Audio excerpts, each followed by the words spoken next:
स्त्री मनुष्यता की जन्मदाती, जिसने मनुष्यता के विकास के लिए तन मन से सहयोग दिया ताजो मनुष्यता का बगीचा सही तरीके से खिल सके। हर धर्म की पहली श्रद्धालु भी स्त्री ही मानी गई। द्रौपदी पहली स्त्री जिससे कृष्ण भक्ति शुरू हुई। सुजाता ने सबसे पहले महात्मा बुद्ध में श्रद्धा रखी। ईसा मसीह को सूली से उतारने के लिए मर्द तो डरते आगे नहीं गए, पर मैरी मैगदलीन ने ही हौसला दिखाया। हजरत मोहम्मद की पहली श्रद्धालु उनकी अपनी पत्नी खदीजा थी। गुरु नानक देव में श्रद्धा रखने वाली उनकी अपनी बहन नानकी थी।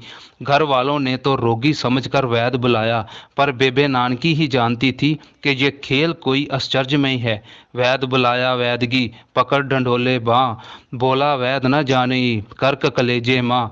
महापुरुषों के रुखसत होने के कई साल बाद पुरुषों द्वारा ग्रंथ लिखे गए, जिस कारण स्त्री बारे बुरा लिखा जाना स्वाभाविक था। रामायण रचेता तुलसीदास ने लिखा, ढोल गवार शूद्र पशु नारी जे सब ताड़न के अधिकारी। जैनी, औरत को मुक्त होने के लिए मर्द जामे में जन्म लेना जरूरी। बोधि, स्त्री में रूह ही नहीं। ईसाई, सारे पापों और गुनाहों की जड़ स्त्री, औरत भगवान की मजेदार गलती। इस्लाम, औरत कभी भी घर की मुखी नहीं बन सकती, मस्जिद में कभी उपदेश नहीं दे सकती। सिखों के गुरुओं ने स्त्री को पूरा मान सम्मान दिया और कहा, सो क्यों मंदा आखिए जित जम्मे राजान। पर लोगों को अभी तक ये बात समझ नहीं आई। पुराने समय में स्त्रियों की मंडियां लगती, जहां गाजर मूलियों की तरह स्त्रियां खरीदी और बेची जाती। जिस पास जितनी ज़्यादा स्त्रियां होती उतना ही वह ताकतवर समझा जाता। ऐसे लोगों के लिए स्त्री दूसरी चीज़ों की तरह सिर्फ इस्तेमाल करने की चीज़।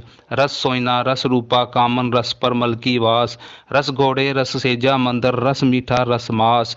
एते रस शरीर के कै घट नाम निवास। स्त्री को वेद मंत्र पढ़ने से मना किया गया। रामायण महाभारत के रास्ते पति की हर बात मानने के लिए स्त्री को समझाया गया।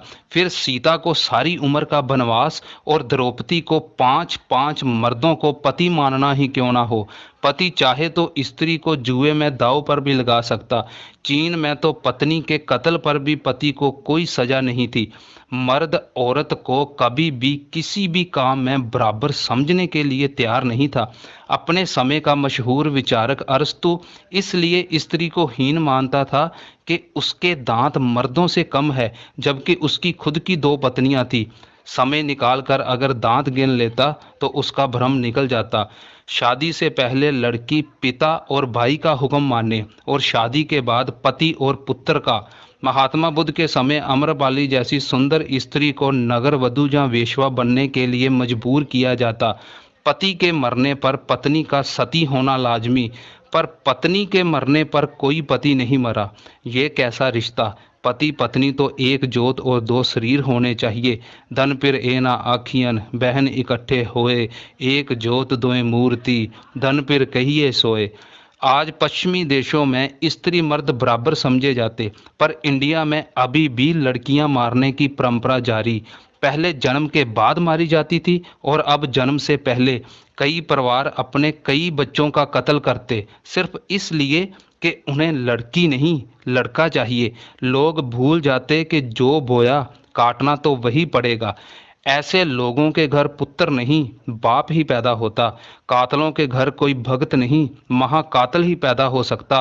लड़की को बुरा समझने वाले लोगों को पता नहीं कि लड़के लड़की में कोई फर्क नहीं।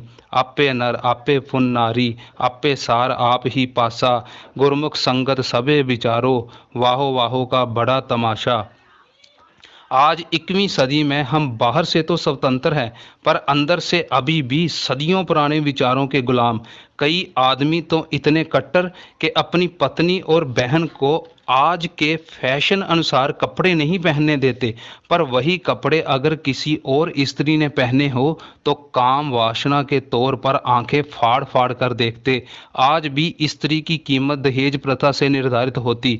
स्त्री के मुंह पर तेजाब फेंका जाता, बलात्कार होता और कसूरवार फिर स्त्री को ही ठहराया जाता कि इसके कपड़े सही नहीं थे। बलात्कार कपड़ों की वजह से नहीं बल्कि बुरी नीयत के कारण होता। जबकि सभी स्त्रियों को अच्छी नज़र से देखना चाहिए। एक भाएं देखूं सब नारी, क्या जानूं सह कौन प्यारी। अपने आप को संप्रदायों के ठेकेदार कहने वाले लोग अभी भी स्त्री पर मालिकियत करने बारे सोचते। स्त्री ने लिपस्टिक क्यों लगाई, आईब्रो क्यों बनाए, हार श्रृंगार क्यों किया, जैसे तैसे तथाकथित धार्मिक प्रचारकों का अपना ध्यान ही स्त्री की तरफ। जिसको परमात्मा की बनाई हुई कायनात में स्त्री पुरुष की सामान्यता का ज्ञान नहीं हुआ, वह भ्रम ज्ञान देने की कोशिश कर रहे। इससे बड़ी मजाक वाली कोई बात ही नहीं हो सकती। पहले खुद परमात्मा को जानो, जानने के बाद स्त्री पुरुष का भेद ही खत्म हो जाएगा और सब परमात्मा ही दिखाई देगा। कबीर तू तू करता तू हुआ, मुझ में रहा न हूँ, जब आपा पर का मिट गया, जत देखूं तत तू। कटिंग वाला अपने बालों को संवारता, पगड़ी वाला अलग अलग पेचों को, बोधी वाला बोधी का श्रृंगार करता कि बोधी बिल्कुल बीच में होनी चाहिए, ना दाएं ना बाएं। पर अगर स्त्री खुद को संवारती तो संप्रदायों के ठेकेदारों को तो बुरा लग सकता, पर परमात्मा को नहीं। बाल रखने या काटने से परमात्मा नहीं बदल जाता। परमात्मा का संबंध सिर्फ तुम्हारी प्रीत से। कबीर प्रीत एक स्यों किए, आन दुविधा जाए, बावें लांबे केस कर, बावें गढ़ मुंडाए। हमारी अपनी ही लगाई हुई बंदिशों से हमारा जीवन दुश्वार हो गया। परमात्मा ने तो हर एक को स्वतंत्र पैदा किया, इसलिए हर स्त्री को सजने संवरने का पूरा अधिकार है। मैं बउरी मेरा राम बतार, रच रच ताको करूं श्रृंगार। इस पुरुष प्रधान समाज में पुरुष निर्धारित करेंगे कि स्त्री को क्या करना और क्या पहनना चाहिए। अगर पुरुषों के बनाए हुए नियमों पर स्त्री चलती तो इंदिरा गांधी प्रधानमंत्री और कल्पना चावला स्पेस में ना पहुंचती। इसलिए अपने सपनों को साकार करने के लिए समाज की परवाह तो छोड़नी ही पड़ेगी। सुन सखिए प्रभ मिलन निशानी, मन तन अर्प तज लाज लुकानी। 9 महीने स्त्री बच्चे को कोख में रख दी, आदमी तो 9 घंटे भी बच्चा नहीं उठा सकता। स्त्री के साथ ही पुरुष की शादी होती, स्त्री से ही वंश आगे चलता। पुरुष स्त्री के बिना अधूरा। दोनों एक ही सिक्के के दो पहलू।